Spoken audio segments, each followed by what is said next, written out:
नमस्कार दर्शक बंधु, आज आम तुलना करने को जाऊँ माया और ममता सीरियल दुई जन अभिनेत्री पल्लवी एवं रूपसा। तो चलतु वीडियोटी को स्टार्ट करवा। पल्लवी रियल नाम है शुभस्मिता एवं रूपसा रियल नाम है अभिषिक्ता।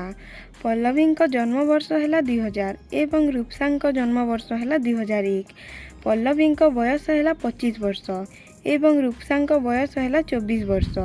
पल्लवी उच्चता है 5 फुट 4 इंच एवं रूपसा उच्चता है 5 फुट 4 इंच। नेक्स्ट पल्लवी ओजन है 46 केजी एवं रूपसा ओजन है 48 केजी। पल्लवी आखि रंग है कला एवं रूपसा आखि रंग मध्य कला। पल्लवी केश रंग कला एवं रूपसा केश रंग मध्य कला। पल्लवी दुईटी कार रखिछंती एवं रूपसा मध्य दुईटी कार रखिछंती। नेक्स्ट पल्लवी वैवाहिक स्थिति है अविवाहिता एवं रूपसा वैवाहिक स्थिति मध्य अविवाहिता। पल्लवी हबी है ड्राइविंग करवा एवं रूपसा हबी है गीत गाइबा।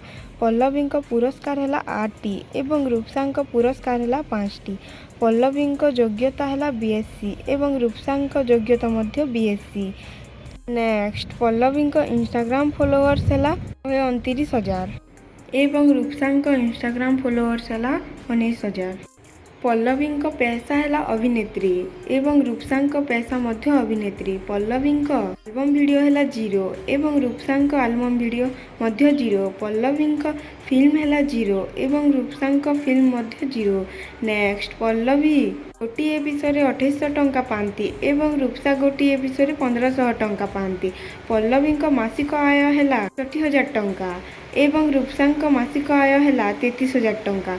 पल्लवी समुदाय संपत्ति है 30 लाख टंका एवं रूपसा समुदाय संपत्ति है 13 लाख टंका। वीडियोटी जदि भल लगी गोटे लाइक करी चैनल को सब्सक्राइब करेंगे। धन्यवाद।